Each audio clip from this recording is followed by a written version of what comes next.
Bom, César, obrigado por topar essa entrevista. Uhum. Eu gostaria que tu te apresentasse e contasse um pouco da trajetória para assim a gente tocar no assunto, Uhum. que é o movimento negro. Verdade. Muito obrigado pelo convite, Matheus. É um tema que eu gosto muito de falar, essa questão da negritude, né, do movimento negro, que eu acho que eu sou uma boa pessoa para falar disso, justamente pela representatividade. O meu nome é César, eu sou professor de História em dois municípios do Rio Grande do Sul, a Estância Velha e Campo Bom. Eu dou aula de História em Estância Velha e Campo Bom desde 2020, se eu não me engano, finalzinho de 2019, 2020 ali, mas eu trabalho na educação desde os 20 anos de idade, assim, fazendo estágio, como auxiliar de ensino, enfim. Em Campo Bom eu trabalho de manhã, dando aula de história, e também eu dou aula de ética. É uma disciplina que eu gosto muito de dar, aula de ética, né? Essa disciplina, ela é oferecida para os sextos anos e para os sétimos anos, ética. Em Estância Velha eu acabo dando aula de história e também de geografia. Eu tenho uma turma de quinto ano em que eu acabo tendo que dar aula de geografia para fechar a carga horária ali e tal. Os dois municípios que eu trabalho, eu gosto muito de trabalhar nos dois municípios, pela questão dos colegas de trabalho, pela proposta curricular dos municípios e também pelos próprios alunos, né? Porque eu acho que eles são civilizados, assim, claro, com toda a dignidade da expressão e com todo o respeito, assim, eu tô falando. Eu me formei na UBRA em 2018, eu sou bolsista do ProUni, com muito orgulho, e daí depois eu acabei fazendo pós, eu fiz uma especialização em História da Filosofia, depois eu fiz uma especialização em filosofia contemporânea, e depois eu fiz uma segunda graduação em filosofia, que eu gosto muito dessa área, né? Eu sempre brinco que o meu coração é da história, mas a minha essência enquanto pessoa é da filosofia. Eu, além disso, eu também gosto muito de assistir filme, ver série. Sou viciado na Netflix. Terminei de assistir A Casa dos Dragões. Eu adorei assistir. Esse sou eu, Matheus. Muito bom, muito bom. Sempre foi viciado, né? Eu adoro série. Série é comigo mesmo, assim, sabe? Aí eu assisto as séries, assim, e eu fico louco para conversar com alguém, assim. Mas, claro, no trabalho sempre tem, né? Mas daí com os alunos é ruim conversar dessas séries, porque não faz parte da faixa etária. Mas ele, ô professor, eu vi a série ali e tal. E eu, é mesmo, mas não faz parte da faixa etária. Mas eu tô louco para comentar também a série com o cara. Mas não dá. Mas não dá. Aí eu indicar os filmes da Disney. Né? Então, César, indo para o assunto, eu sou um leigo nisso, tá? Mesmo sendo formado em história, eu sou um pouco leigo nesses assuntos que são de questões de movimentos. Eu sou formado como um historiador na parte de religiosidades, né? Eu trabalho muito com Umbanda. Adoro religiosidade. Então, mas esses movimentos são muito importantes e muito sérios, né? Então, eu gostaria que tu explicasse como funciona o movimento, como ele nasceu e qual a importância, e qual as pautas primeiro deles, né? Depois a gente passa para a importância que eles têm hoje.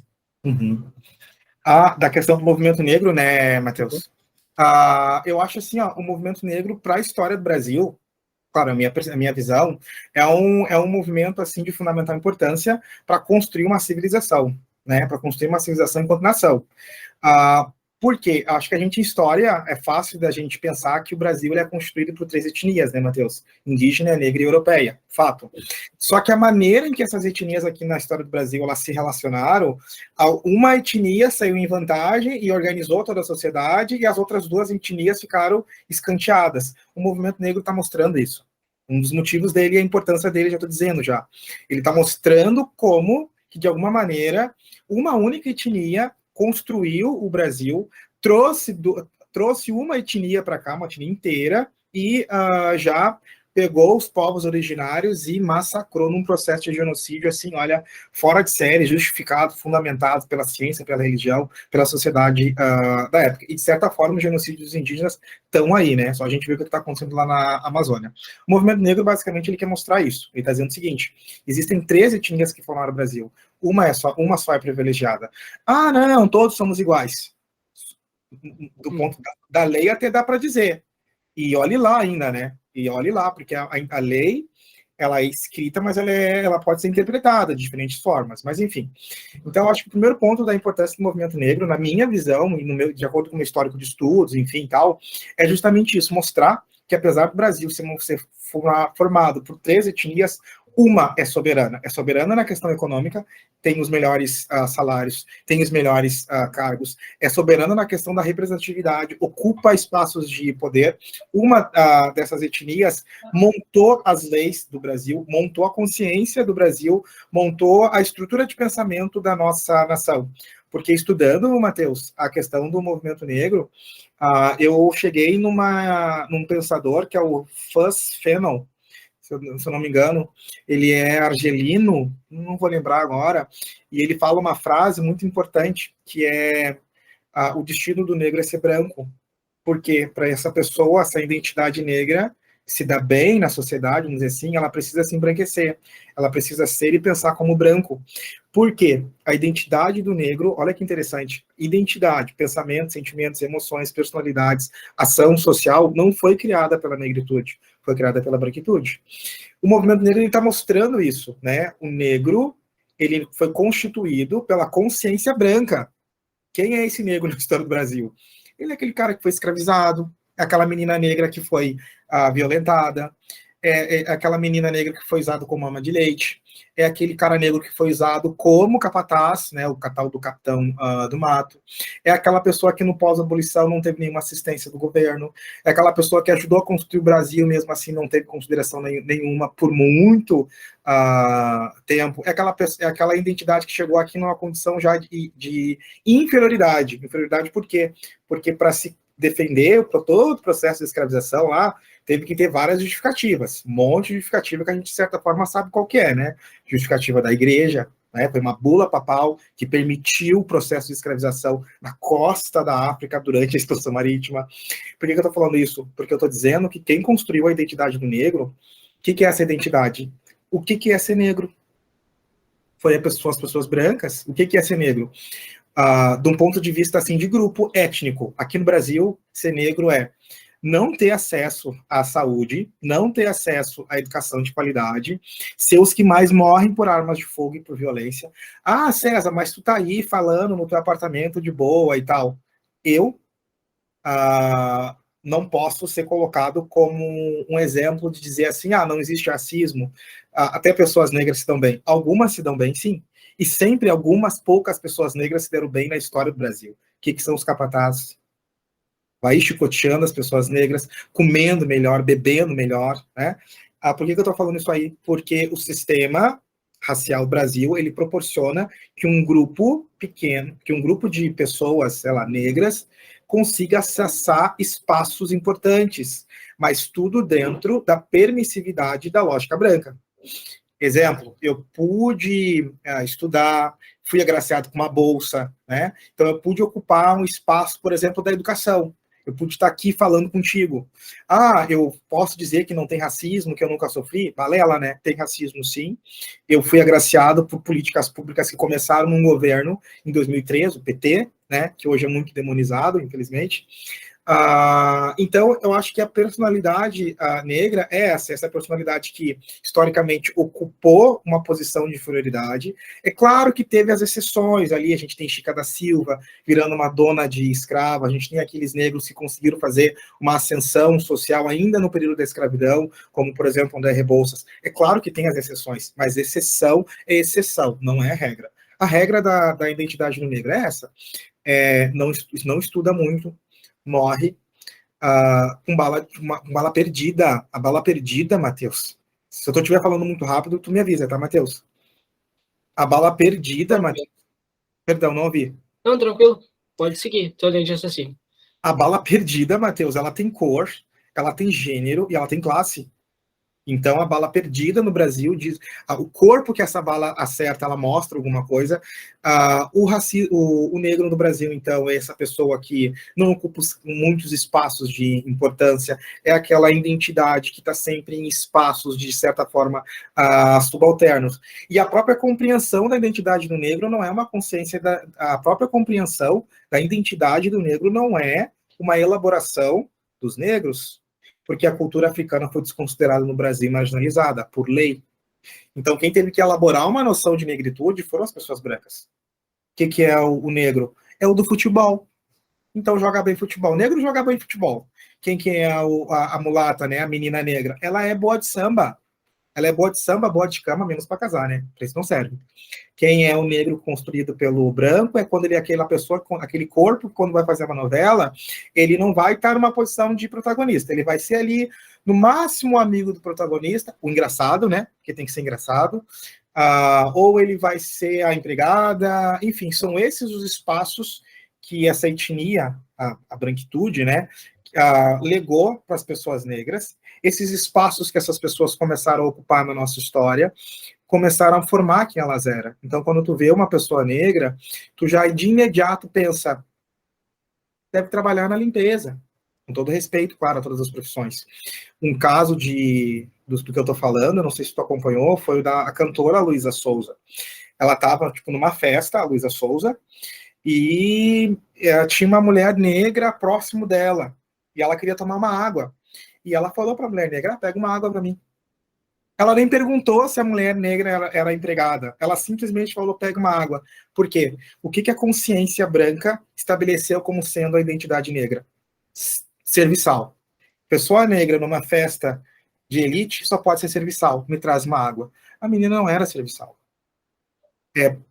Então, eu acho que o primeiro ponto é a identidade do negro foi construída pelo pensamento branco, desde quando se chegou aqui, e o movimento negro, enquanto movimento organizado, um movimento político, um movimento também social, um movimento também cultural, e por que não também filosófico, ele está mostrando esses problemas da identidade do negro, ele está mostrando a situação social e histórica que a negritude se encontra aqui no Brasil, porque historicamente não se teve esse grupo uma vida digna no Brasil, né? No Brasil, que dirá em outros lugares, né? Estados Unidos, ali, enfim. O movimento negro, eu acho que enquanto história dele, Matheus, ele sempre existiu aqui no Brasil, tá? Ele sempre existiu aqui desde a época da escravidão, né? O movimento negro, ele é o seguinte, ele é um grupo de pessoas, não interessa a cor, isso é mais importante, não interessa a etnia, é um grupo de pessoas que procura melhorar as condições de vida desse grupo étnico desfavorecido na lei, desfavorecido na sociedade, desfavorecido no pensamento. Isso que é o movimento negro, é um grupo de pessoas, que não interessa a cor, que procura melhorar as condições de vida da negritude. E ele existe desde a época da escravidão. Então, na minha cabeça, o movimento negro ele tem assim 3 grandes etapas, né? A primeira etapa é do movimento negro, que surge aqui ainda no Brasil, a colônia, era o seguinte, vamos terminar com o processo de escravização das pessoas negras. Isso tem que acabar. Aí a gente vai ter a representatividade do Zumbi dos Palmares, né? Liderando lá o Quilombo dos Palmares, que é o maior quilombo da América Latina, enfim, o Quilombo dos Palmares, a união de vários... Aquilo é tudo que a gente já sabe. Então a gente tem ali a representatividade da liderança contra a escravidão do Zumbi. Mas o Zumbi dos Palmares, ele teve escravizados. Tem essa polêmica aí, né? Mas ele teve escravizados, isso e aquilo. Quem é que está dizendo isso aí? É aceito na academia esse pensamento? Tem historiador sério falando sobre isso? Que livro que saiu? Não existe historiador sério falando isso. Pelo amor de Deus, né? É Leandro Narlock, o jornalista, guia politicamente correto da história da América Latina, ou do Brasil, sei lá o que ele escreve. Não tem nenhuma historiografia forte assim do próprio Zumbi. Enfim, estou entrando na polêmica porque eu gosto da polêmica. Mas eu quero dizer, Matheus, assim, que a questão do movimento negro, então, ele começa no Brasil colônia, ele começa ainda dentro no momento ainda em que existia a escravidão aqui no Brasil, como uma forma de abolir a escravidão. É claro que a escravidão ela foi abolida por N questões políticas, econômicas, sociais, começado por o processo de abolição começa lá nos Estados Unidos, com o movimento dos Quaker, né, que é um grupo religioso protestante, chega no Brasil, enfim, tudo bem, a gente sabe disso. Então, a primeira etapa é abolir a escravidão. O movimento negro se organiza com lideranças negras e lideranças brancas, de homens e mulheres. Eu quero trazer aqui também a participação das meninas nesse processo de luta, né? porque historicamente, né, como diz a Michelle Perrot, uma historiadora que fala sobre mulher, que fala sobre os operários, que eu gosto muito, a mulher, ela sempre ficou escanteada, né? Ela sempre ficou dentro de casa cuidando dos filhos. Falso. Né? A mulher sempre participou dos movimentos políticos significativos aqui no Brasil. A mulher lutou em revoluções, a mulher lutou em guerras, e lógico que as mulheres também participaram desses movimentos abolicionistas, né? Inclusive, eu mergulho muito de estudar o feminismo, de saber que muitas feministas eram abolicionistas, né? Sobretudo o feminismo da primeira onda, são meninas que vão lutar também não só pelo direito ao voto, pelo direito à educação, mas também pelo direito mas também pelo fim da abolição. Onde é que eu tô? Me perdi? Tá. Brasil Colônia, origem do movimento negro no Brasil, as lideranças, seja negra, seja branca, de homens e de mulheres. Chegou a abolição, Matheus? A abolição chegou.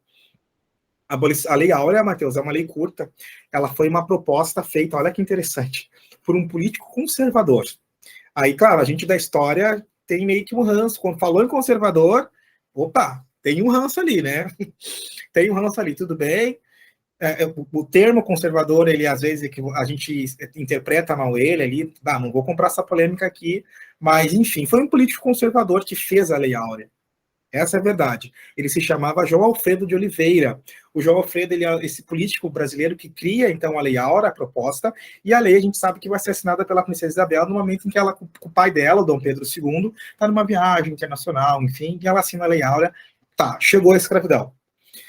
Muito bem, alegria, farra ali, felicidade e tal. As pessoas negras ganharam a tão sonhada liberdade, saíram nas ruas comemorando, dançando, enfim, transando, comemorando uma grande conquista. Né? Tem relatos de jornais da época que falavam que as pessoas negras, elas dormiam ao ar livre, elas dormiam próximos de tabernas, próximos de vendas, né? E sobretudo tinha uma grande alegria nas estradas em comemoração em função da comemoração desse contingente negro, comemorando a abolição da escravidão, né? Tá, mas e depois? Estão livres, tá? E daí? O que vai acontecer? Aí começa aqui uma coisa que é bom de se pensar, aí já tem uma segunda etapa do movimento negro que eu falaria, né? Se na primeira etapa, isso é coisa minha, né? Voz da minha cabeça. Se na primeira etapa o movimento negro tentou combater ao fim da escravidão, Matheus, na segunda etapa o movimento negro vai se preocupar em inserir o negro na sociedade, através de políticas públicas. A abolição chegou, mas o que vai acontecer com esses negros libertos? Que era um monte, a maior parte da população do Brasil sempre foi negra. O Brasil sempre foi negro em maioria. Hoje está em 56% dos brasileiros estão se declarando pardo preto. Na época, esse número também era a maioria. O Brasil sempre foi negro em maioria. Depois da Nigéria, o país no mundo que tem o maior contingente de negros é o Brasil mil grau. Aceita e segura isso aí que é a realidade. Tinha um monte de negrada na rua livre. O que vamos fazer com esse pessoal? Eles vão começar a virar mendigos, não tem trabalho, eles vão começar a virar assaltantes. Então, tu está percebendo, Matheus, que a identidade do negro, ela começou ela está ali em construção, né? Então, essa questão de associar o negro ao ladrão faz parte da história. Mas os negros, bem que eles poderiam trabalhar. Quem é que vai querer dar trabalho para eles desde a época desde o pós-abolição, se preferia dar trabalho para os imigrantes de olho azul, italianos e alemão? Mas roubar não pode. É claro que não pode, mas às vezes, né, a pessoa está numa situação de desespero, ou vai pedir ou vai roubar, sei lá, não estou defendendo o crime, de forma alguma, mas eu estou dizendo como que, de certa forma, começou a se construir no Brasil essa ideia de que negro é pobre, de como a ideia de que negro só é ladrão, e também as meninas, elas só servem para aquilo, né, porque elas são bonitas e tal, porque muitas ex-escravizadas livres, não tendo emprego, o que elas vão fazer? Elas vão se prostituir para descolar uma grana. Enfim, parece que nem todos, esse dado eu tiro do livro Escravidão, do escritor o Laurentino Gomes. Eu sei que alguns historiadores têm um pezinho atrás com o Laurentino Gomes, né, por não ser historiador, por ser jornalista, mas aqui, com muita ousadia, eu vou defender o Laurentino. Tá? Ele mesmo fala que ele escreve coisas que os historiadores escreveram. A fonte deles são dos historiadores. E ele só facilita essa compreensão. Realmente, a escrita do Laurentino Gomes, para mim, é sensacional, né? Pode falar. Pegar esse ganchinho? Pode falar. mesmo Laurentino Gomes, até eu gosto muito do Peninha, tá? Adoro, Eduardo. Eles são caras que colocam as ideias deles, falam sobre a história, mas eles usam historiadores como fonte, entendeu? Então eles não ficam fora da realidade, não, eles falam o que está escrito por historiadores. Então eu acho o trabalho deles muito, muito bonito. Eu adoro. E quando tu falou do Laurentino Gomes, ele tem uma escrita muito bonita, muito fácil de entender. Então, claro, ele não é uma fonte, mas uma leitura para te entender a história, para quem tem dificuldade um pouco de entender que livro, às vezes, tu sabe, como historiador, que às vezes o livro de historiador é muito denso, né? Então, uma história fica mais fácil de compreender, eu acho que esses autores, eles contribuem bastante, usando fontes históricas, né? Então, é sensacional. Pode voltar ao teu ponto de... Então eu tô ali dizendo, Matheus, que o Laurentino Gomes, ele fala que 1/4 da população negra não saiu das fazendas. Uma minoria ficou nas fazendas e tal, não quis sair para a rua ali, enfim, tudo bem. É aquela questão, né? Nem toda pessoa que é livre nem toda pessoa que tem a oportunidade da liberdade quer usá-la, né? Às vezes é mais fácil ficar refém dos seus opressores, até hoje tem isso, enfim, vamos lá, vamos embora. Mas essas pessoas negras que saíram, elas tiveram que voltar para as fazendas, não tiveram o que fazer. Alguns senhores, de fato, aceitaram esses escravizados de volta e eles tiveram que pagar salário. Por que eles tiveram que pagar salário? Não podia mais escravizar, né? Porque tinha a lei Áurea ali, não dá para fazer isso, não Next Biriba, não rola escravizar. Paga um salário. Quanto que ele pagava? O salário que as pessoas negras recebiam para trabalhar não dá para comprar um pão. Literalmente é isso que o Laurentino Gomes escreve. Não dá para comprar um pão. De tão pouco que era o salário. Mas eles tinham que trabalhar, não tinham que fazer, ou virar prostitutos, prostitutas, ou mendigos, ou ladrões, enfim, tem que trabalhar. Então, as senzalas no pós-abolição, elas vão virar dormitórios, né?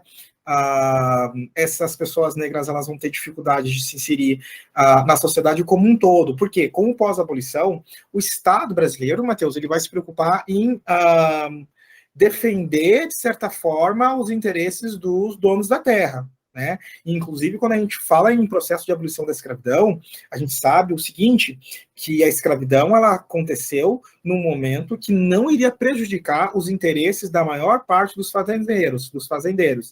Teve fazendeiro que se ralou em função do final da escravidão, sem dúvida, mas a maioria não. Por quê? A maioria teve apoio do governo e a escravidão ela aconteceu de uma forma que não prejudicasse os interesses dos grandes fazendeiros. Não é à toa que o Brasil foi o último país no mundo a abolir a escravidão negra, iniciada lá em 1444. Enfim, uma série de leis começaram a ser elaboradas pelo Estado brasileiro para deixar os fazendeiros numa situação de conforto, como, por exemplo, a lei da vadiagem. Se tivesse um grupo de negros na rua, sambando, não pode, é lei da vadiagem, não dá, bota para prisão, dá-lhe pau, não dá. Vadiagem na rua não dá. Eles têm que estar trabalhando. Claro, as condições de trabalho a gente sabe que era uma porcaria, né? Não dá nem para dizer que era um trabalho digno. Enfim, o movimento negro, nesse momento, ele quer mostrar o seguinte: quais são as políticas públicas que o Estado brasileiro fez para acoplar essa parcela significativa da população do Brasil na sociedade. Quando eu digo assim, acoplar é o seguinte: se inserir no mercado de trabalho, se inserir na educação, ter aqueles direitos à terra, ter o direito assim de participar da vida política, de ser respeitado, de ter o direito de poder ter uma vida digna. O que o Estado brasileiro fez para essas pessoas no pós-abolição? Nada. Nada. E piorou a situação. Um decreto imperial, agora já estou em 1888, mas eu vou voltar um pouquinho para trás, que em 1834 foi estabelecido um decreto que estabelecia o seguinte: pessoas negras não podem frequentar a escola. Era lei. Aí eu vou sair de 1834 e vou até 1850. Se estabeleceu uma lei aqui no Brasil que dizia o seguinte: só pode ter terra quem pode comprá-las. Quem não pode comprá-las não pode ter. Tudo bem, né? A gente falando assim de primeira, é uma lei que faz sentido. Tá, como é que as pessoas negras vão comprar terra se elas não têm dinheiro nem para comprar um pão? O que elas vão fazer, essas pessoas, se não tem terra? Elas vão começar a subir os morros. Aí a gente tem aqui a origem das favelas. Aí a gente tem pessoas dizendo o seguinte, quem mora ali na favela é porque não quer nada com nada. A gente precisa conversar, a gente precisa pensar que o passado está sempre presente. Quais foram os descendentes daqueles moradores ali que tiveram que, pelas circunstâncias da época, subir os morros? Eles não buscaram emprego porque eles não queriam? Como assim? Eles não tiveram a oportunidade, eles não buscaram, sei lá, estudo porque não queriam, porque é super preguiçoso? Como assim? Como estava a sociedade no pós-abolição para receber essas pessoas? Fala, Matheus.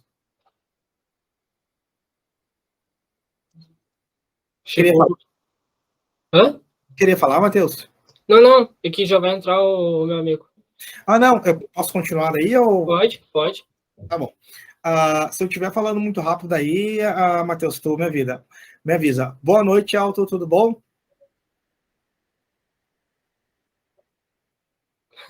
Ele tá com problema no áudio. Tranquilo. Só para contextualizar, eu estou aqui saindo da abolição da escravidão, falando sobre a condição do negro no Brasil pós-abolição, tentando relacionar isso com o próprio movimento negro, que na primeira etapa, o movimento negro no Brasil, ele queria lutar pelo fim da escravidão. Tudo bem, deu certo.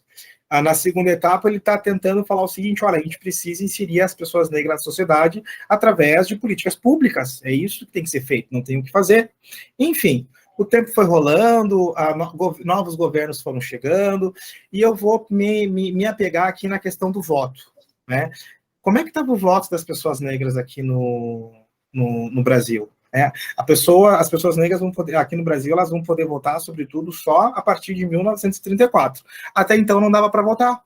Por que não dava para? Por que essas pessoas não dava para votar? Vamos pensar. 1888, a gente tem o fim da abolição a gente tem a abolição da escravidão. Essas pessoas, elas mal conseguiam ter empregos, elas não conseguiam estudar, elas não conseguiam ter uma vida digna. A Constituição de 1891, que foi a primeira Constituição da República do Brasil, dizia o seguinte: vota todos os homens, mulheres não, homens. Por que as mulheres não? Já estou pegando uma pauta aqui que eu gosto das meninas, porque se dizia na época a neurociência falava na época que as mulheres, como tinham um cérebro 140 gramas menores, elas não poderiam votar, elas não tinham essa capacidade de raciocínio. Então, elas tinham que ficar dentro de casa. E essa discussão chegou no Congresso Nacional do Brasil. Dá uma googada lá no Google Acadêmico, a gente vai ter artigos dizendo isso, que a discussão do voto feminino chega ainda em 1891. Aí a gente vai ter um político na época que vai tentar propor o voto, que é o César Zama, e ele é conservador. Muitas antifeministas, olha que interessante, estou na polêmica, vão dizer o seguinte: quem conseguiu o voto para as mulheres foi um conservador, César Zama, né? Lá em 1891, enfim. Mas ele tentou colocar o voto, mas não passou. Não passou. Como que ele que conquistou o voto se não deu certo? Enfim, essa Constituição de 1991 dizia que só os homens alfabetizados e maiores de 21 anos de idade podiam votar. Como assim só os alfabetizados? Vocês acham que as pessoas negras eram alfabetizadas na época, pessoal? Claro que não. Não dava para estudar. Desde 1834 tinha esse decreto legislativo, esse decreto imperial que impedia pessoas negras de ter acesso à escola. A Constituição de 1824 não falou muita coisa sobre a condição do negro, mas também não beneficiou. E a Constituição de 1891, a primeira Constituição republicana, diz que só vota homens maiores de 21 anos de idade que são alfabetizados. A maior parte das pessoas negras, ou quase todos, não pode votar, então. O voto do negro ele vai chegar, de fato, em 1934, junto com o voto feminino, de certa forma, a gente pode pensar. Por quê? Porque agora, não só os alfabetizados, todas as pessoas podiam se votar, a não ser alguns militares, parece, em 1934. A participação política da negritude fica forte, sobretudo na era Vargas. É claro que o Vargas ele também vai fazer umas ações ali para deslegitimar a cultura negra, né? Ele vai proibir, inclusive, a capoeira. Ele vai botar um decreto e vai dizer que se ter capoeira na rua é crime. Não rola. Não dá para fazer isso aí. Então, o movimento negro ele tá acompanhando isso tudo e ele está dizendo o que está faltando para as pessoas negras terem uma vida digna. Então, elas eram escravizadas. Tem que terminar isso aí, pô. Então, elas não podem votar. Então, tem que votar para poder ter representatividade. Então, precisa se estudar.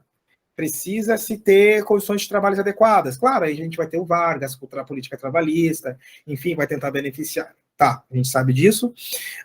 Aí a gente chega no movimento negro dos anos 70, um pouquinho antes, se eu não me engano, já vai ter, antes dos anos 70, nos anos 60, a gente vai ter ali o Teatro Experimental do Negro, que vai ser um teatro que vai ter por finalidade botar o protagonismo negro.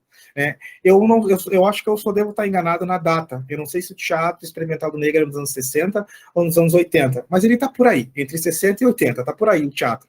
Que foi criado, o Teatro Experimental do Negro, que foi criado pelo Abdias do Nascimento, e ele vai fazer peças teatrais do Shakespeare, peças teatrais do Nelson Rodrigues, né, conservador também, e o protagonismo vai ser das pessoas negras. Um pouquinho antes também, eu esqueci de falar da imprensa negra, né, ali nos anos 30, nos anos 20, a gente vai ter a elaboração, até já no final do século XIX, a gente vai ter a elaboração da chamada imprensa negra, jornais e revistas e periódicos que publicavam notícias em relação à condição da negritude do Brasil, pós-abolição e do contexto daquela época. Então, no movimento negro, aí na história dele, a gente fala da história do negro também, porque quando a gente fala da história do negro no Brasil, a gente vê sentido no movimento negro, porque estão junto ali, não tem história do negro sem movimento negro, não tem movimento negro sem história do negro, estão junto, estão colados ali. Aí nos anos 70, a gente já pulei lá para os anos 70, a gente tem ali a ditadura. Eu lembro que teve um grupo formado por pessoas negras, enfim, para reivindicar os direitos e tal, e os militares não deixaram que esse grupo existisse, eles acabaram terminando, enfim, era visto como comunista e tal, a loucura comunista que as pessoas acreditavam que existia, e ainda até hoje, né? Deus o livre. Qualquer coisa, comunismo, loucura e Deus, enfim. Nos anos 80, o movimento negro ele vai começar a fazer bastante passeatas, manifestações na rua. A gente vai ter a passeata de Zumbi, se não me engano, uma super passeata, que vai, isso nos anos 80, né? Nos anos 80, a gente vai ter uma baita passeata de pessoas brancas e negras, a passeata de Zumbi, se não me engano, que vai falar o seguinte, vai tentar lutar para que políticas públicas efetivas em relação à condição do negro sejam realizadas. E essa passeata vai contar com a participação de 30 mil pessoas, enfim. Então aí, o movimento negro está aí, criando um jornal, o movimento negro está aí criando revistas, periódicos, publicando questões relacionadas à negritude, publicando questões relacionadas ao racismo, né, que acompanha a história do Brasil. Depois, se der um tempinho, eu quero falar sobre o racismo, o que é o racismo, como que ele se constitui, enfim.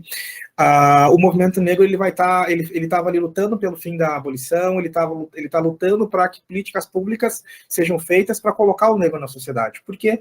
Porque a sociedade é feita por pessoas e essas pessoas elas se organizam para criar regras e leis.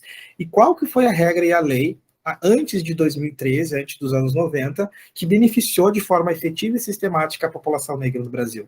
Não teve, porra. Pô, mas aqui no Brasil a gente teve algumas leis e políticas públicas que beneficiaram esse grupo étnico que vocês pertencem, que domina tudo, né? Seis Marias aqui no Brasil, processo de distribuição de terras, né? Para os denotários ali, enfim. A gente vai ter também a lei do boi, ainda nos anos 60. O que é a lei do boi? A lei do boi é uma lei que dizia o seguinte: filhos de agricultores, que são brancos, vão ter cotas reservadas nas universidades. A gente ainda tem cota em escola militar. A pessoa que é parente de militar, ela tem uma reserva ali para entrar nessas escolas. E nem precisa muita coisa, porque a gente sabe que o nosso presidente, a filha dele, ela entrou na escola militar sem participar do processo seletivo. O que é isso? Isso é cota, pô. Sempre teve cota na história do Brasil. O problema é que essas cotas não beneficiaram as pessoas negras. Em 2003, com governos petistas, que essas políticas públicas, inclusive de cotas, que vai ser uma influência dos Estados Unidos, vão chegar aqui no Brasil. Aí vai dar polêmica, né? Não pode. Aí cota para as pessoas negras não pode, é besteira, não precisa, inferioriza o negro, aí começa aquela loucurada braba. Eu acho que em relação ao movimento negro, Matheus, eu iria até aí, mas eu vou fechar essa fala, assim, claro, gostaria de falar da questão do racismo, enfim, representatividade e tal, se der, mas eu acho que em relação ao movimento negro, eu facharia o seguinte: ele é um movimento que acompanhou a história do negro do Brasil, ele é um movimento formado por brancos e negros, ele é um movimento que tentou colocar a consciência de que a condição histórica e social da negritude não é positiva. Não é positiva, né? Não é positiva. Não é positiva porque toda criança negra um dia quer ser branca. Franz Fanon, que é um pensador, como eu já disse, o nome dele é Argelino, ele fala: o destino do negro é ser branco. Esse cara negro se dá bem, ele tem que colocar elementos da branquitude nele. Por exemplo, defender pautas que pessoas brancas vão achar legal. Né? Imagina uma pessoa negra sendo contra as cotas. Olha que da hora. Um cara branco, até aquele negão ali, contra as cotas, Bactri, cota é uma besteira. O destino dele é amar, talvez, os corpos brancos. Não estou criticando que não pode amar, não é isso que eu estou falando. Mas eu estou dizendo que ele precisa se assemelhar ao pensamento da branquitude, se comportar como branco. Então, alisa o cabelo. Então, tem que critica as cotas que tu vai se dar bem. Então, para de mimimi, não precisa de mimimi, que tu não precisa disso. Como assim não precisa de mimimi, meu filho? Meu povo chegou aqui na condição de escravizado, tomando paulada no lombo, chicotada. Quer me ensinar o que é mimimi? Mimimi é tu, pô. Mimizento é tu que tá dizendo que não pode ser cota, como aqui no Brasil sempre teve cota. Só que qual cota que beneficiou as pessoas negras? Vou te falar uma. Essas cotas de 2013. Que dá uma loucurada aí até hoje. Qual a outra que beneficiou? A gente teve política de branqueamento aqui no Brasil. Vocês sabem, né? Que o Império do Brasil queria que só os queridos, com todo respeito, eu falo isso, branco da Europa viesse para cá, para clarear o Brasil. O que é a política eugenista? Ana Rodrigues, Silvio Romero, o Gabineau maluco lá na França. Tem que clarear a sociedade para a sociedade se dar bem. Se não clarear, vai se dar mal. O pensamento racial do Brasil, ele cria ideias que inferiorizam esse grupo étnico da negritude, beneficia o grupo étnico da branquitude, e ele respalda na lei leis desfavoreceram a condição do negro no Brasil. Por isso que a gente vê aqui na prática, a maior parte dos políticos, mais de 70% do Congresso Nacional, branco. A maior parte dos professores são mulheres brancas. A maior parte dos cargos públicos das universidades. Olha, se eu tive um professor negro na universidade, foi muito. Os queridos de Hollywood, a maior parte dele, querido, tudo branco. Isso são sequelas do processo de escravização do povo negro. Isso é racismo estrutural porque é histórico. Eu acredito que essa parte do movimento negro, pelo que me falou agora, eu sabendo mais um pouco, é fruto de uma luta de séculos, né? Então, provavelmente, como a gente vê o Brasil hoje e como passou pelo esse governo, né, que ainda bem que saiu, vai sair, vai continuar por mais tempo. E tem que continuar por mais tempo. Né? E só que esse governo favoreceu muito a opressão, né? E pelo que a gente acompanha a notícia, muito, mais aquela notícia do homem que foi morto dentro do carro pela polícia por gases aqui em Mogi, né? Ou até mesmo nos Estados Unidos, cara que foi morto com o joelho apertando o pescoço, sufocado.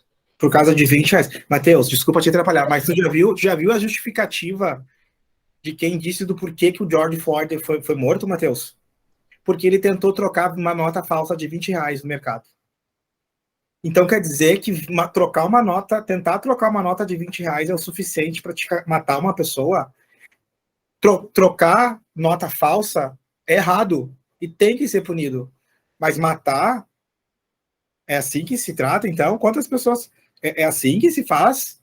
Mata uma pessoa daquela maneira ali, enforcado, porque trocou uma nota falsa de 20 reais no mercado. Essa justificativa aqui deram? Esse é o ponto que eu ia chegar. Isso se tornou tão frequente que qualquer desculpa é, é uma justificativa para a agressão, né? Se torna uma justificativa tu agredir alguém, né? Quando está muito polarizado, as pessoas são muito cegas, né? Então, por isso que o movimento sofre bastante repressão, porque tem justificativa de uns governos que tem opressão, que botam na cabeça das pessoas, tipo, como é que eu posso botar essa palavra? É uma lavagem cerebral, vamos botar assim, né? Que botam na cabeça das pessoas que elas têm justificativa para a agressão. Isso não pode. Cara, isso é a pior coisa que tem. Isso. Voltamos para a época de que não havia civilização, né? Então, cara, tu queria tocar no assunto do racismo. Tu tem toda a liberdade para tocar nesse assunto.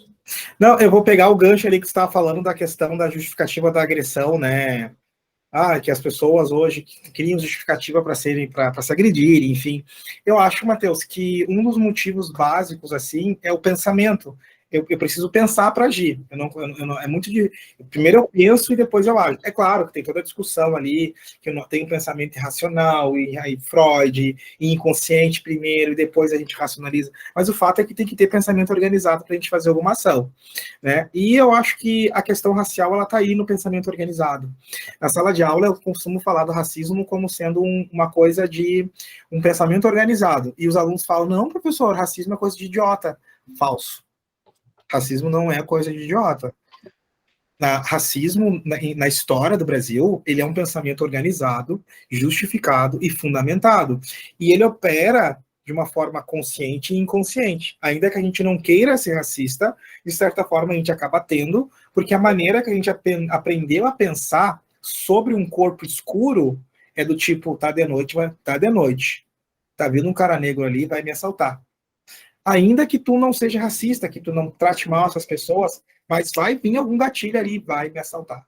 Por quê? Porque na história do Brasil, o negro ele foi relegado por esse papel ali de assaltante, ladrão, estuprador e loucurada.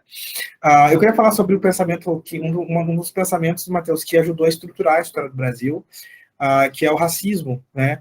Racismo, ele é um pensamento organizado, justificado e fundamentado. Ele não é coisa de gente burra, não. A história do racismo é uma história que tem pensamento, que tem justificativas religiosas, que tem justificativas sociais, que tem justificativas econômicas e que também teve justificativas científicas. O que é a eugenia lá da França, do Gabineau, que chegou aqui no Brasil, né? Silvio Romero, Nina Rodrigues, que era essa forma de inferiorizar o negro, dizendo que o Brasil iria melhorar quando as pessoas negras diminuíssem, ou falando coisas do tipo que o mulato era uma coisa degradada, enfim. As universidades falavam isso, cientistas falavam isso. Então, o racismo ele foi construído não só pela ignorância. Não, é falso isso aí.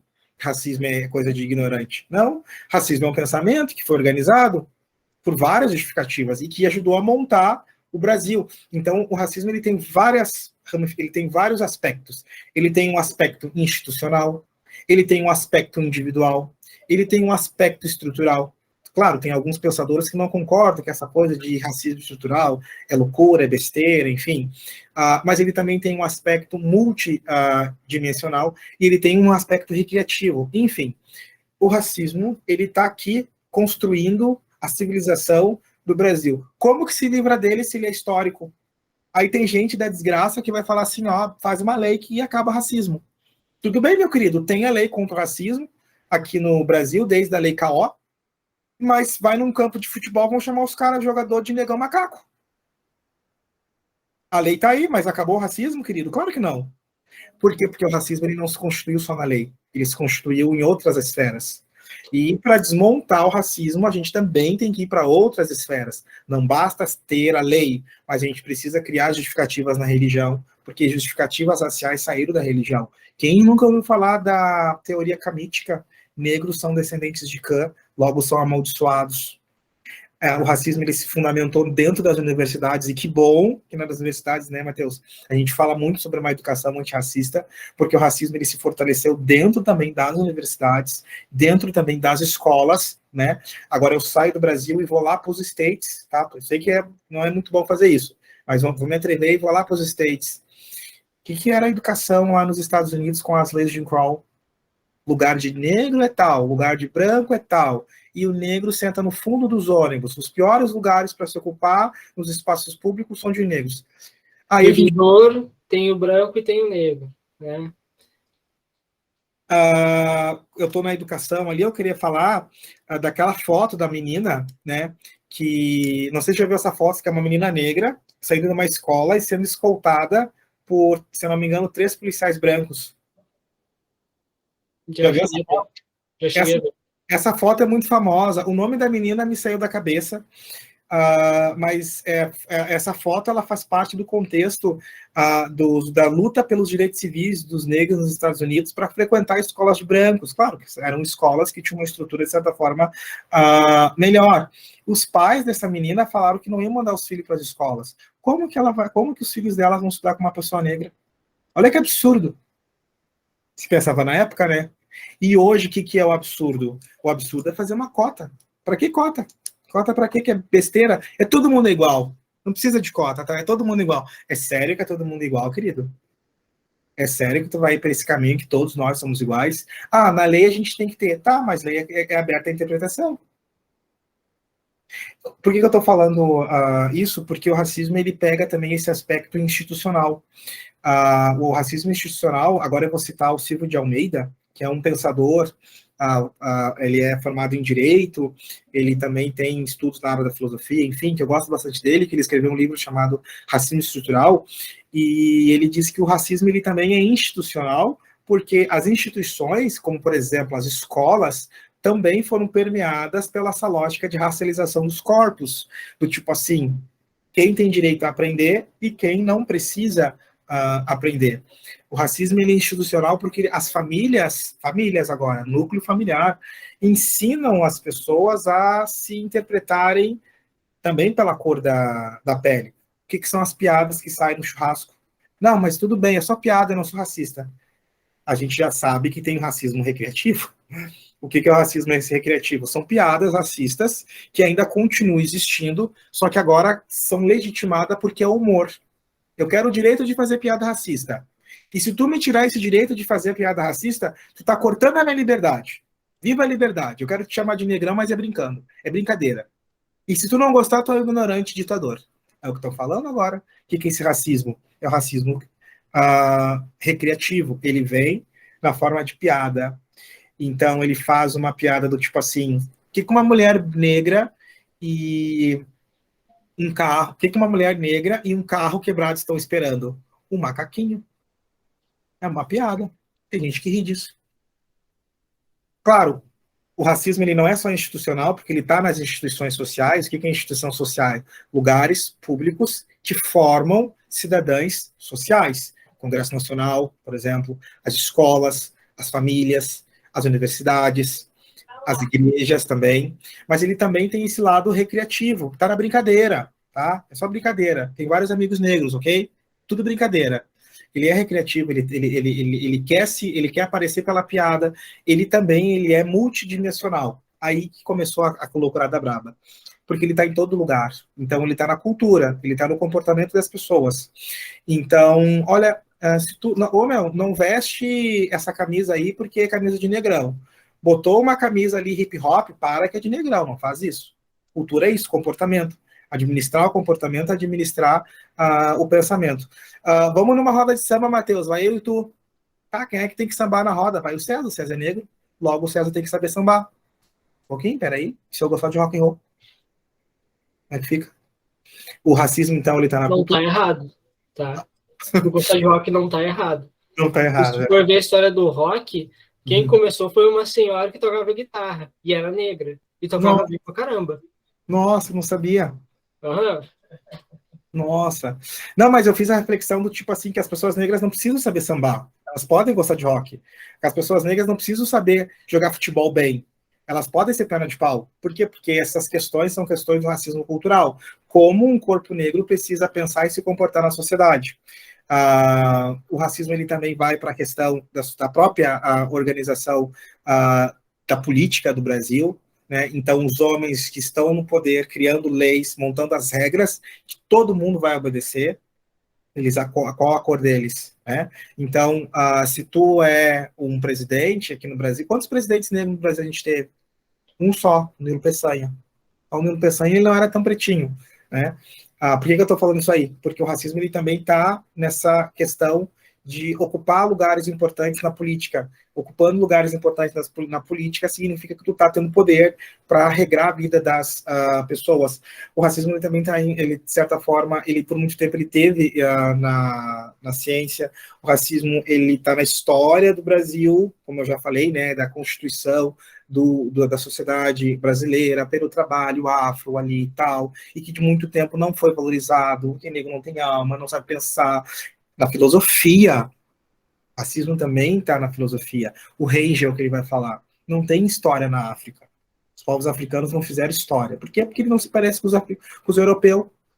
Porque a história é feita pelos europeus. O padrão de civilização, né, aquele darwinismo social chato da lógica imperialista, tu tem que ser igual aos europeus. E tem gente que defende essa ideia de que os europeus trouxeram a civilização para a América, por exemplo. Tem canais aí que falam isso, que aqui na América não tinha civilização. E que daí os europeus trouxeram a civilização para cá. Tudo bem, quer falar disso aí? Tá. Mas é a mesma coisa, querido, que chega um monte de ET aqui no Brasil, domina todo mundo e fala que a gente é burro, idiota, ignorante, que não tem civilização. E nos arreia o pau. Vai aceitar para os ET? Só porque eles se acham superior a nós, porque eles vieram em nave? Mais ou menos o que aconteceu aqui no continente americano. E tem gente que compra essa ideia. Tô criticando mesmo, não tô nem aí. Porque essa ideia ela passa pelo pensamento filosófico. Alguém tem que justificar isso. Alguém tem que escrever dizendo que isso não é errado. E o Range ele vai falar isso, que a África não tem história. Então, que problema tem de pegar ali e chegar na África se eles não têm história e de levar a civilização? Congo belga, eu tô tirando a tua mão porque tu é incivilizado. Eu tô explorando a tua terra porque tu não sabe lidar com teus recursos. Olha que loucura, Matheus. Matheus, olha que loucura.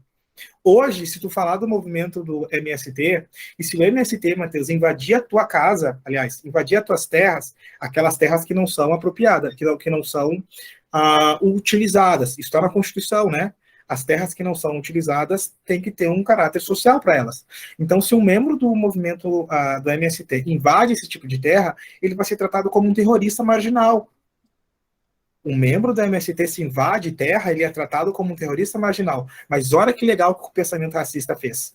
Ele faz com que um grupo de homens, maltrapilha, que estão atravessando o Atlântico, chegue aqui na América, arreie o pau no pessoal, vão lá na África, arreie o pau no pessoal e são tratados como desbravadores e heróis. Tá só um pouquinho, como assim? O MST se invade terra, é terrorista.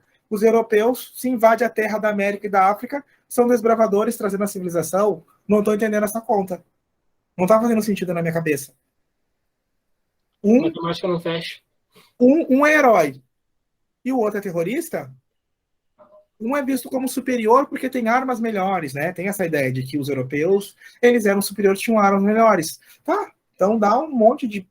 Pede para o movimento do MST comprar um monte de arma lá, sei lá, e invadir com super armas propriedades de terras, eles não podem ser interpretados como sendo mais aptos para a guerra. Não sei, estou viajando porque o pensamento racista ele consegue sempre justificar um lado. E o racismo ele tem história. Ele tem história porque ele depende do lugar onde é que ele está. Aqui no Brasil, o racismo está tendendo para as pessoas, está favorecendo as pessoas brancas e desfavorecendo historicamente as pessoas negras. Na Alemanha, por muito tempo, desfavoreceu os judeus. Aí, claro, aí culminou com a loucura do Hitler, né? Campo de concentração, loucurada, câmara de gás. Na Índia, a gente tem os Dalits, se eu não me engano. A gente também teve racismo na Armênia, agora não lembro qual era o grupo étnico. Enfim, todo lugar também tem o seu racismo, porque o racismo é histórico. Racismo não significa ser só pessoas negras, né? Porque ainda tem muitos alunos em sala de aula que associam a negritude com o racismo. Não, o último grande grupo étnico escravizado no mundo contemporâneo e moderno foram os negros, mas o racismo não se associa só à pele negra, mas o racismo ele depende das circunstâncias históricas e sociais. O grupo racializado é aquele grupo que vai ser inferiorizado pela sua aparência por um grupo que vai se beneficiar com isso. Isso basicamente é um racismo histórico. E, Elton, alguma pergunta? Pode escrever. Vai escrever ali no chat, pode ler. Aí, eu leio, Matheus, ou tô lendo aí? Posso ler aqui para ti, não tem problema. Tá bom. Se eu estiver falando muito rápido, tu avisa, Matheus. Não, tá tranquilo, tá ótimo, cara.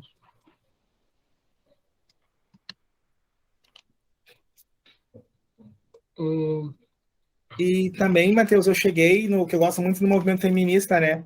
E agora eu cheguei no feminismo negro, tô adorando, assim, sabe? Como o movimento feminista, ele lida com a questão da mulher negra, assim, sabe?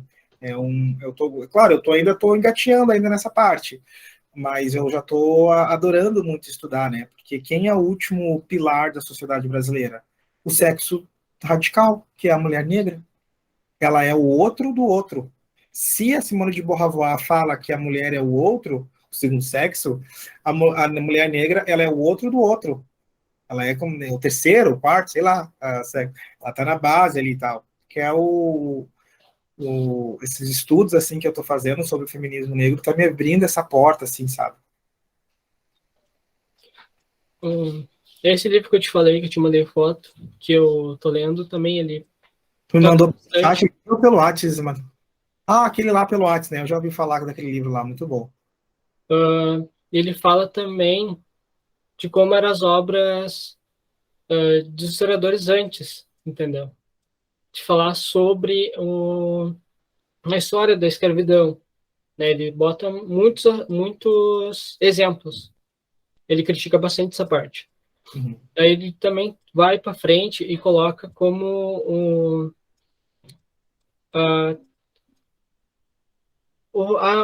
quando assinou a Lei Áurea, a escravidão foi abolida, foi um momento em que o Brasil estava se modernizando, né?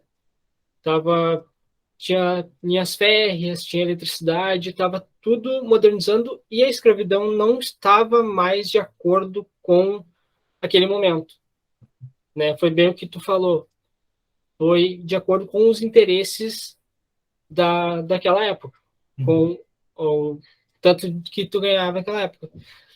E então aquele não estava mais dando certo, estava modernizando o país, mas tinha algumas raízes lá que não estavam mais ajudando o país a evoluir. Até porque quem mandava no Brasil não era mais os brasileiros, e sim os investimentos de externos, né? Quem investiu bastante no Brasil, Inglaterra, né? Financiou bastante o Brasil naquele momento. E como a gente vê lá atrás, quando a Inglaterra falou para o Brasil, chega de navios negreiros, né? Eles já estavam naquela época já cobrando. E quando eles começaram a investir mais forte, aí que foi a parte que falou, não dá mais para ter, né? Mas como aquilo foi de supetão, simplesmente assinou a Lei Áurea, o que fazer? E agora? Na verdade, Matheus, eu vou problematizar só a parte que tu falou de supetão. Na verdade, a Lei Áurea ela chegou, ela demorou muito para chegar. O problema é que ela só chegou, o movimento abolicionista no Brasil ele começa a se organizar, sobretudo, em 1870, um pouquinho antes, 1850, com a lei, né, a Bill Aberdeen, que é uma lei criada pelo governo inglês que estabelecia o seguinte: é para acabar o tráfico de escravizados no Atlântico. Não é para mais trazer. A Inglaterra, a maior potência da época, no século XIX, não queria mais ver navios no Atlântico. Claro, os motivos que fazem com que a Inglaterra faça isso dá para discutir. Parlamentares que não apoiavam o processo de escravidão, a Inglaterra precisava de uma nova fonte de pessoas, mais pessoas para comprar os seus produtos, enfim. Mas o fato é que ela fez essa lei, não é mais a lei Bill Aberdeen, não é para ter mais navios comercializando escravizados no Oceano Atlântico. E em 1830 já tinha uma lei aqui no Brasil que era para proibir o tráfico de escravizados. Olha a lei aí de novo. Eu só vou... Peraí, Matheus, só já vai fazer sentido a minha fala. As pessoas se agarram na lei porque tem uma esfera do racismo que é o individual, que é aquele seguinte: tá eu e tu na rua, Matheus, e tu me chama de negão, tu me ofendeu. Aí tudo bem, é o racismo individual, tu quer me ofender, então, ó, lei em ti, toma. Lei do racismo vai ter que me pagar uma indenização aí. Vambora. As pessoas acreditam que lidar com o racismo é assim. Leis não são suficientes para criar uma proposta de civilização. Às vezes elas ajudam muito, elas são, de certa forma, o último recurso, mas também tem a questão das atitudes do cotidiano e do próprio pensamento na sua totalidade. No Brasil, em 1830, Matheus, já foi promulgada uma lei, a Lei Eusébio de Queiroz, que estabelecia o fim do tráfico de escravizados aqui no Brasil. Tu acha que os brasileiros obedeciam essa lei, não traficar mais escravos? Então, continuava trazendo, e inclusive fazia o tráfico interprovincial, né? Pegava os escravizados do Nordeste, levava para o Sudeste e vamos embora. Foi que a Inglaterra, em 1850, que ela disse o seguinte: olha, se continuar escravizando aqui, ó, no Atlântico, os nossos navios vai afundar, não quer saber, vamos afundar navio que está traficando escravizados. Isso ajudou bastante a acelerar o processo de abolição da escravidão. Por que eu falei tudo isso? Porque tu disse que aconteceu de uma forma assim de supetão, né, a abolição. Não foi. A abolição ela foi uma coisa lenta, bem gradual. E essa lentidão foi intencional. Por quê? Tinha que se agradar de todas as formas possíveis os grandes proprietários de terra. O governo não poderia perder o apoio dessa parcela da população. Eles só aceitaram o final da abolição da escravidão no Brasil em sua totalidade quando ficou-se assegurado que a sua situação financeira e social não seria abalada. Ah, César, mas teve fazendeiros que se deram mal? É claro que teve, aqueles que não se organizaram para a mudança. Mas quem se organizou para essa mudança, que colocou o fim na escravidão no Brasil, em função das mudanças no cenário internacional, como, por exemplo, a segunda revolução industrial, que influenciou aqui no Brasil, aí entra de encontro naquilo que tu falou, que o Brasil estava pegando bastante investimento do estrangeiro, sobretudo investimento do capital inglês. Essas mudanças lentas aconteceram devagar e, aos poucos, de forma lenta e gradual, essas mudanças culminaram no fim da escravidão.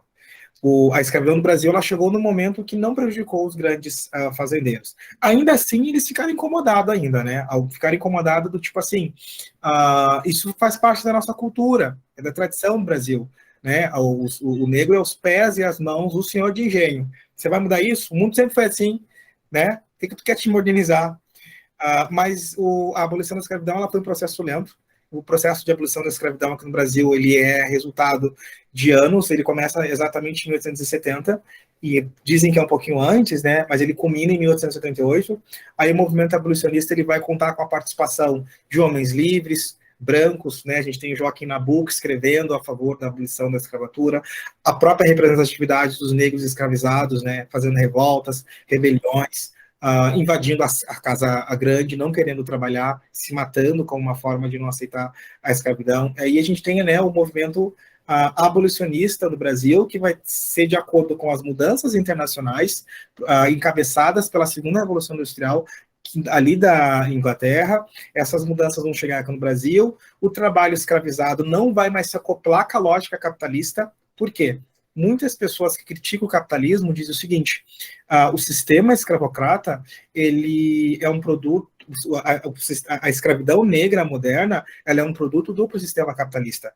Foi o sistema capitalista que usou a mão de obra negra para funcionar. E depois que ele começou a funcionar de outra forma, em função das circunstâncias, ele descarta essas pessoas, esse lixo humano, e não coloca eles na sociedade da melhor forma possível. Então, a abolição ela chegou de forma lenta, né, gradual, em função das mudanças que estavam acontecendo na época, assim. Deixa eu só ler Quer que eu leia? O que eu ia falar? Vai lá, Matheus. Não, supetão, foi gradual. É que do supetão eu falei, foi assinada a Lei Áurea, libertamos, e agora o que vamos fazer? Sendo que quando a modernização não foi feita totalmente, até porque a gente continuou com latifúndios, né? Então, praticamente, se mudou algumas coisas, mas o principal ainda não. E vemos isso até hoje. Então, isso tudo resulta, né? Mas eu vou ler a pergunta do Elton. Eu queria saber o que eu não vou dizer senhor, tá, Elton? Ele é um ano mais velho que eu, então tu tá praticamente me chamando de senhor também. O que o professor acha das cotas? Pois tem muitas pessoas negras que são contra. Essa questão, eu adorei essa pergunta. Eu adoro polêmica, né? Esse dia eu estava numa aula falando sobre a questão da escravidão no Brasil e eu mostrei um quadro para os alunos. Tinha o quadro, não sei se vocês vão lembrar da imagem, Matheus. É o quadro do negro, ele está assim, numa posição de feto, e é um quadro muito famoso, ele está recebendo umas chicotadas. Sim. Enfim, nesse quadro desse negro apanhando, desse cara branco, que é o capataz, no fundo tem um escravizado também apanhando. E quem é que está chucoteando? Um outro negro. Eu acho que eu vou responder essa questão do negro que é contra a cota assim, olha, se durante a escravidão tu tinha negros que para melhorar a sua condição de vida aceitavam bater e agredir, punir, vigiar e denunciar os seus iguais, por que hoje não vai ter pessoas negras contra as cotas? Eles vão estar aí como sempre tiveram.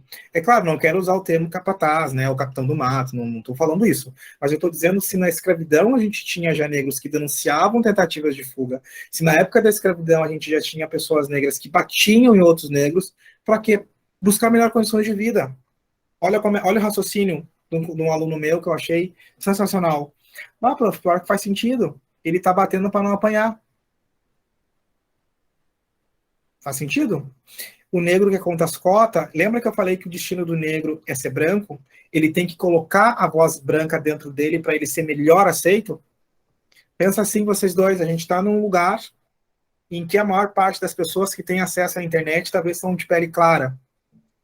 E daí tu tem uma pessoa negra que está falando que é contra as cotas. Isso vai fortalecer o argumento de que as cotas não servem para nada. É uma voz branca que não se sente incomodada com essa pele dentro de um corpo negro, atacando uma política pública que beneficia um grupo historicamente marginalizado. É sensacional um negro que é contra as cotas. Ele defende a sociedade racista e a cor dele é a cor do estigmatizado. O que vai ser mais forte, Matheus? E o Elton?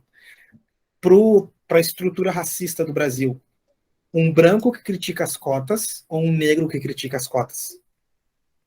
É muito melhor um negro criticar as cotas para a estrutura racial do Brasil, porque ela não vai cair.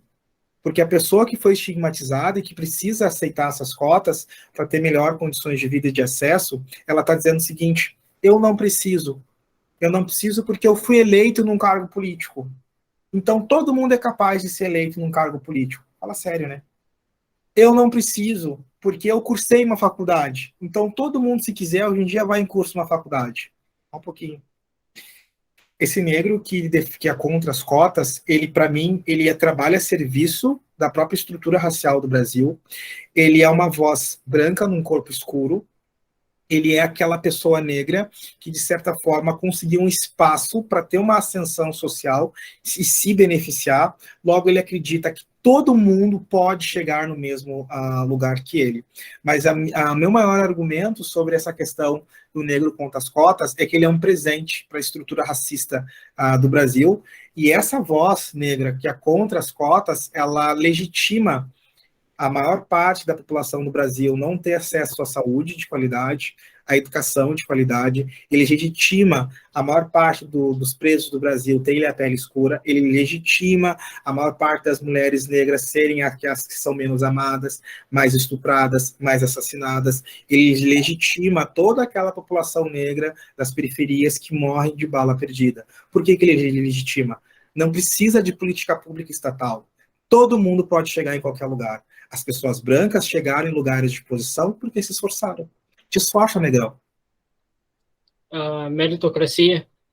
Olha aí que beleza. Meritocracia. Eu consegui. O que eu quero saber de cota? O meu primo Robson, o sonho dele claro, eu falo isso com todo respeito, né? O sonho dele é ser capelão do exército. E capelão do exército, tipo, o cara tem que ter bala na agulha. É mestrado, isso e aquilo, e experiência em religiosidade. E ele tá recém na graduação, terminando.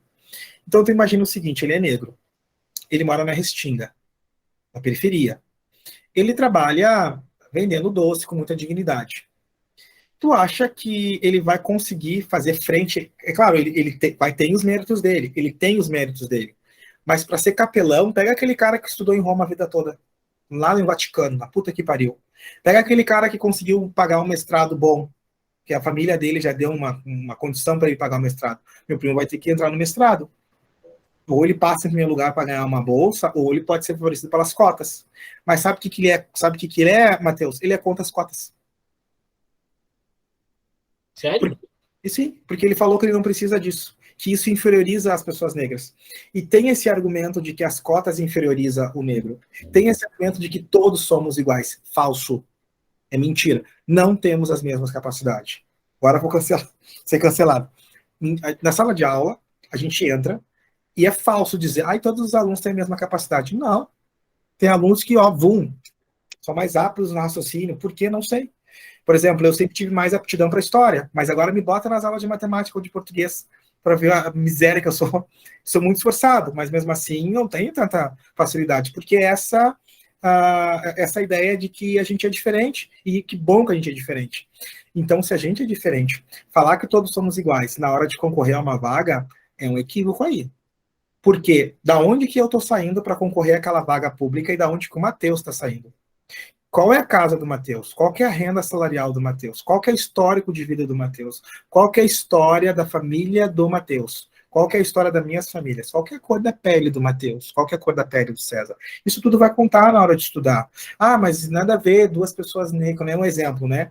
Pega uma pessoa branca da favela e uma pessoa negra da favela, e daí vai fazer um concurso público. A pessoa negra vai ser favorecida e a pessoa branca da favela, que passa pelas mesmas dificuldades, vai ser escanteada. Ok, é verdade. Porém, brancos e negros que moram na favela, eles sofrem preconceito em relação à situação social, de morar num lugar socialmente desvalorizado. Mas a pessoa branca na favela, ela sofre na questão social. A pessoa negra, ela sofre na questão social e na questão étnica. Tá sempre em desvantagem. Essa é a verdade. César, não é assim que funciona. Olha, é assim. Eu tenho 30 anos de negritude. Fica um dia na minha pele para ver. O fato de morar em periferia e ser negro, isso fica mais complicado? Eu acho que dificulta. Eu acredito que dificulta, Matheus. Eu não tô sendo determinista. Tem que cuidar, né? Nasceu na favela, vai ser assim para sempre. Nasceu. Não estou sendo determinista. Eu não quero fazer aquele determinismo geográfico. Tipo, nasceu na favela, vai ser assim. Não é isso que eu estou falando. Mas a probabilidade é que o ambiente o ambiente vai te dizer alguma coisa. Isso é raciocínio simples. Um cara que nasceu na favela e que é negro, quem tem mais chance? Ele ou o filho de uma professora universitária de passar num concurso público furioso? Quem tem mais chance de passar? Vai ser o filho da professora. O problema disso tudo é que agora eu vou falar com Maquiavel, que é uma coisa que eu acho linda.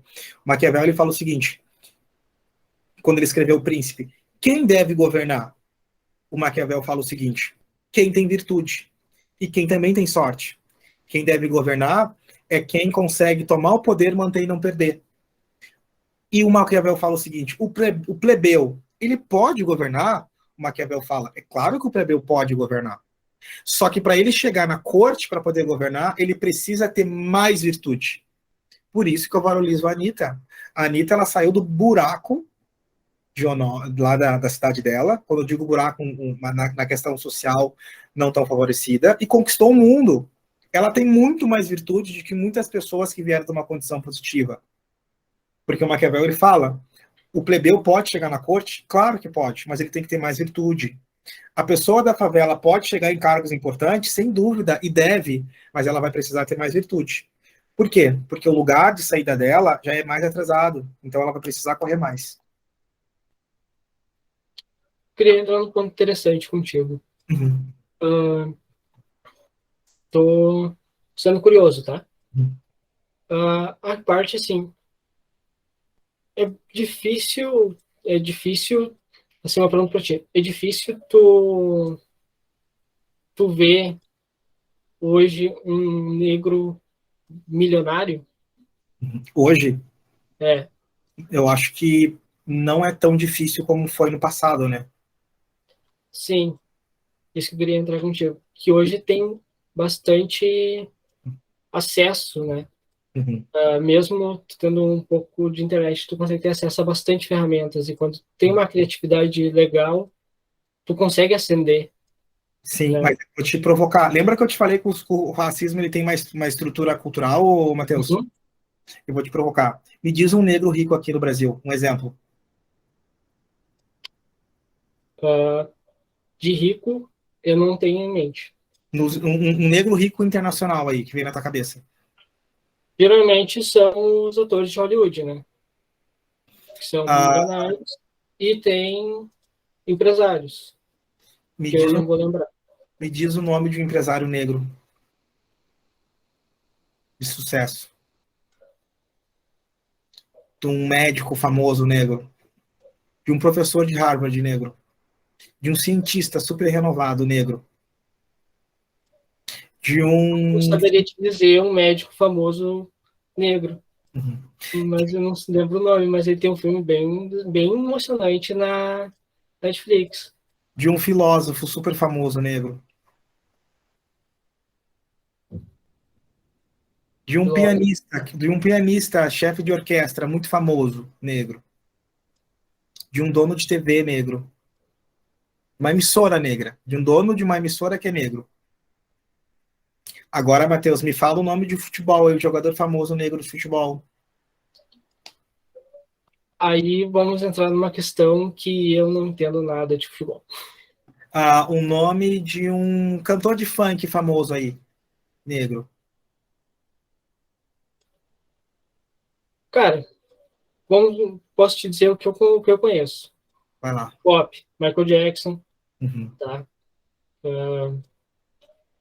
Guitarrista, tem Uhum. o Hendrix, né? Uh, e eu não consigo lembrar o nome do médico. O argumento que eu quero trazer aqui, Matheus, com todo respeito, eu quero dizer que eu acho que ainda a nossa cultura, ela proporciona espaços de enriquecimento para determinada etnia. É claro que podem existir negros milionários empresários, e que existem sim, mas eu ouso, nunca fiz essa pesquisa, mas eu ouso falar que tem muito mais pessoas brancas empresárias. Não, isso sim. Isso A sim. ideia, a ideia aqui que eu quero falar é que a nossa cultura ela ainda determina espaços de ocupação para determinados corpos. Por exemplo, é no futebol, vai ter uma pessoa negra muito famosa, é nos esportes, é no funk, é no samba, né? Eu acho que ainda a cultura ela ainda está dizendo quais são os lugares aonde a tua pele pode ocupar. Não estou dizendo que pode no sentido assim, ó, só esse lugar tu vai ocupar, mas qual é o lugar que a cultura mais vai te beneficiar, entendeu? É mais ou menos assim que eu estou pensando. Foi o que o Alton falou agora. Normalmente se vê mais negros ricos no esporte. No esporte é a nossa área, né? Sim, É, foi a tua primeira fala, né? Que é ou esporte, ou é samba, ou a sexualização. não, não, é claro, eu com muito cuidado, eu não quero dizer assim, ó, que hoje se obriga as pessoas negras a ir para tal lugar. Não é isso. Mas eu estou dizendo que a cultura condiciona um espaço de sucesso para determinada etnia. É isso que eu estou falando. Né? Agora, se a gente descer, porque racismo não é só negritude, se a gente descer para um outro povo que construiu a história do Brasil e que faz parte da história do Brasil e que estava aqui primeiro, que são os indígenas, aí piora. Aí piora de vez. Que Deus indígenas, os donos aqui, os donos não, os primeiros a chegar aqui, que era a maioria aqui desse lugar, como que isso aqui enegreceu? Como que isso aqui agora tem mais pessoas brancas do que indígena? Que dessas pessoas ocupando lugares de importante na TV, sendo dona de empresa. Se a gente descer para a questão indígena, aí deu pior. Aí fica o caos mesmo. Porque daí eu volto no início da minha fala, da toda a nossa conversa, são 3 etnias que montaram o Brasil. Uma é a mais beneficiada de todas, que é a branca. Eu vou tentar fazer uma linha de raciocínio. Uhum. Vou tentar entrar no meu campo, tá? Não precisa ser a pauta de agora, mas só para mim me raciocinar. Em questão da religião, né? Que teve o sincretismo. Cristianismo, a cultura africana e o espiritismo. Teve 2 linhas brancas e uma linha negra. Mas o que a gente vê muito hoje, né, são pessoas que cultuam a Umbanda, são mais negras, né? Porque é um ambiente temático, é um ambiente que vai para aqueles lugares onde são entra em lugares onde a igreja não ia, né? Periferias, lugares assim. E foi uma tentativa de dizer que a Umbanda foi criada para ser uma religião brasileira, que é mestiça, que engloba as 3 etnias do país. É uma história bacana, né? Mas a gente vê bastante pessoas que são de religiões negras, que cultuam índios, negros, né? Mas eu não vejo indígenas, umbandistas. Eles têm a própria religião. Isso é uma coisa interessante no país, né? Que tenta englobar de uma tentativa. Porque eu acho que eu penso que estabelece aquilo, né? Trouxe a pauta indígena e é pior. Quando digo pior, no sentido, eles estão completamente fechados numa lógica de mundo que não foi imposta por eles, mas que se aceita. Quem falou que os indígenas têm que viver nas reservas? Foram eles? Quem que criou essa noção de reserva? Foram eles?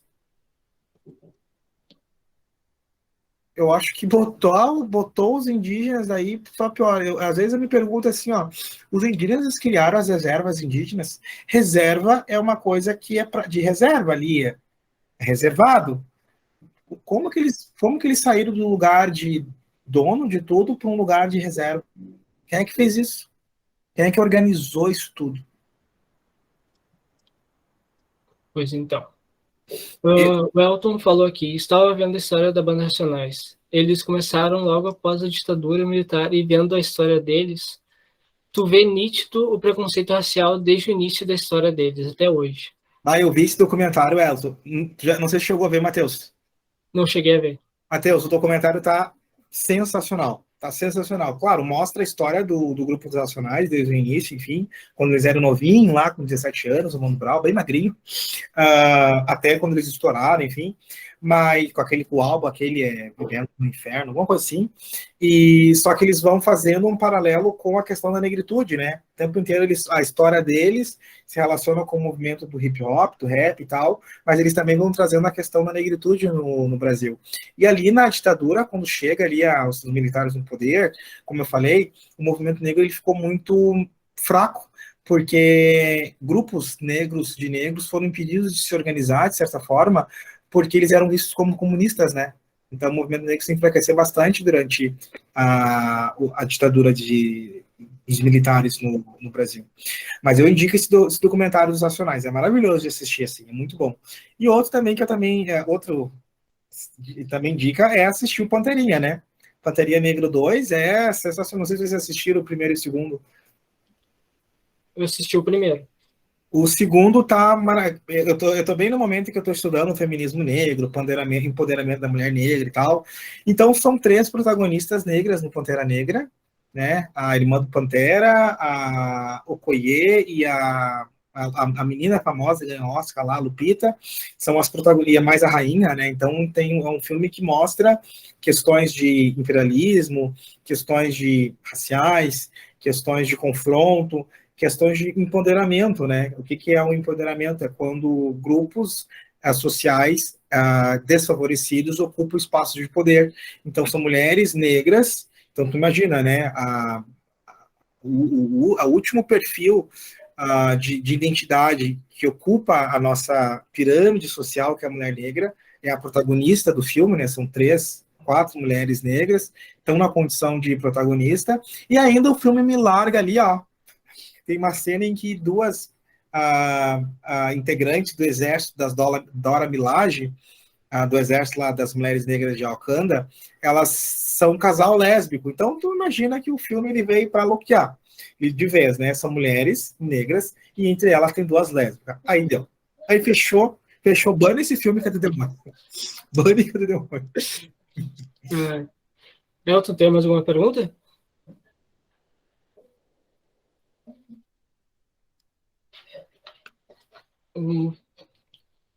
Tem algum... O que eu só quero fazer um gancho assim de um outro assunto polêmico, assim, não sei se a gente já está encerrando, Matheus, mas tem um cantor que também é negro, que eu tô adorando ouvir, não sei se você ouviu falar, que é o Lil Nas. Lil Nas, não. Ele tá arrebentando, assim, ele tá muito bom, ele é negro, ele é rapper, ele é gay. Então ele não tá recebendo apoio da comunidade dos rappers, né? Porque tem essa questão. Tudo bem que o movimento dos rappers ali combate a negritude e tal, mas o movimento a questão do rap que favorece a negritude, ele não conversa com o movimento LGBT. Ele não levanta essa pauta. Não é à toa que quando esse cantor negro quis convidar rappers negros para participar do álbum dele, não aceitaram. Um rapper aceitou ainda, né? Mas tudo bem. Cara, tô tentando lembrar o nome do médico, cara. Sério. Te juro. Não, mas a reflexão que eu faço é justamente isso, né, Matheus? Sempre quando a gente vai lembrar de alguma pessoa negra que ocupa esses cargos... Lembrei. Quem é? Ben Carson. Não conheço ele. Cara, olha o filme dele. Sensacional. Como é que é o nome dele, Matheus? Ben Carson. Ben Carson. Benjamin Carson. O Elton sabe do filme que eu tô falando. Do médico. Ele revolucionou uma parte da medicina. Agora... muito bom. Ben Carson. Eu quero ver esse filme. Eu tô esperando o filmezinho do Will, né? O Will vai lançar um filmezinho novo, não sei se chegou a ver o trailer, Emancipation, em que ele narra a história do escravizado Peter. Vocês já viram aquela foto de um dos clipes do Racionais, que começa com um homem negro de costas sentado, com as costas toda machucada, de chibatada? Sim. Esse homem negro na foto sentado é o escravizado norte-americano Peter. E ele ficou muito famoso porque ele luta pelo fim da escravidão nos Estados Unidos. Sobretudo, ele faz uma fuga muito forte nos pântanos do sul dos Estados Unidos. E o filme do Will agora, o Will Smith, se chama Emancipation. E vai contar a história do Peter, que eu estou assim, ansioso para ver, assim, sabe? Em dezembro esse filme vai ser lançado. Tu já dá um toque pra gente assistir também. Vai ser muito legal, vai ser muito legal. Então, assim, Matheus, eu acho que na sala de aula, né, eu só puxando um assunto, eu dou aula em municípios brancos, né, Matheus, tanto Campo Bom e Estância Velha. A maior parte das famílias brancas, olho claro, da amarelinho. Campo Bom também, mas nem tanto. E daí, imagina aí eu chego ali para dar aula, né? A gente fica um pouquinho com medo, assim, no início, assim, mas eu fui muito bem aceito, sabe, Matheus? Tenho muito orgulho de falar disso, assim, sabe? Muito bem aceito pelas famílias, pelos alunos, muito bem, inclusive, tratado, assim. Então, César, não existe racismo no Brasil? Claro que existe, mas o racismo no Brasil é velado.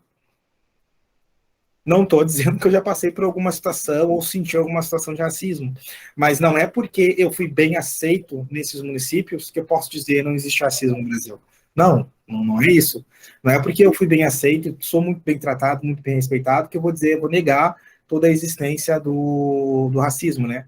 Porque uma coisa que me incomoda muito, eu já ouvi aí pelo YouTube, pessoas defenderem a ideia de que não tem racismo no Brasil. Não tem racismo no Brasil porque negros e brancos transam. O pessoal falou isso, te juro, Elton e Matheus. O cara falou isso. Não tem racismo no Brasil porque negros e brancos eles transam. E não tem racismo.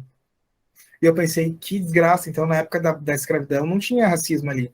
Porque os senhores transavam com as suas escravizadas, as senhoras transavam com seus escravos. O racismo, desde quando o racismo, o racismo é pensamento. Ele não está na ordem do desejo. Né, que eu gosto muito de ler psicanálise, desejo é uma coisa, pensamento é outra. Desejo e pensamento são diferentes? Sim. Tu pode desejar uma coisa que tu não gosta? Verdade. Tem algum assunto que tu queira tratar, que tu acha importante? Não, Matheus, eu acho que a minha fala, eu falei o que eu gostaria de falar. A minha bateria também, Matheusinho, tá acabando. Eu tô assim, ó, já na reserva, eu tô até com medo já que ele corte assim. Mas eu fiquei muito feliz do convite. Espero que eu tenha, espero que tu tenha gostado de certa forma. E se eu te falei alguma coisa muito ligeira, assim, eu me equivoquei, eu peço desculpa. Mas é isso, assim, fiquei muito contente, muito feliz pelo convite de poder falar de um tema que faz parte da minha vida, né? Sim. Não, cara, eu fico muito contente, como eu falei no começo, fico muito feliz com que tu aceitou o convite, porque, como eu falei com outros professores, eu gosto de conversar com pessoas inteligentes, né? E tu é uma delas. Que bom. Que, por mais que eu tenha uma cadeira, sou professor, tem coisas que eu tenho que aprender, né? Então, cara, falar contigo foi muito produtivo, foi muito interessante, a conversa foi muito boa, um dos melhores vídeos que eu já fiz. Obrigado. São pautas interessantes. Eu espero que a conversa tenha sido agradável, porque para mim foi, o Elton foi também. Eu quero te agradecer muito de coração por ter topado isso, essa loucura, né? E espero que tu possa vir mais vezes também, quando a gente te chamar, para tocar mais assuntos. Eu espero ser convidado para esse rolê, Matheus. Eu estou cuidando da minha bateria aqui porque ela já está zerada. Mas eu vou encerrar, Matheus. Eu fico muito grato de ter ouvido isso, fiquei muito feliz e espero ser convidado mais para o rolê, né? Eu adorei esse rolê com vocês dois. Eu gostei muito, muito, muito, Matheus. Gostei muito de te ver de novo, né? E obrigado, Elton. Tamo aí, né? Tamo junto. Então tá, César. Brigadão e com certeza tu vai vir mais vezes. Obrigado. Fica na paz, Matheusinho. Fica na paz, Elton. Eu vou sair porque minha bateria tá quase zerada. Mas eu adorei o rolê, assim, ó, de coração mesmo, de coração. A gente também.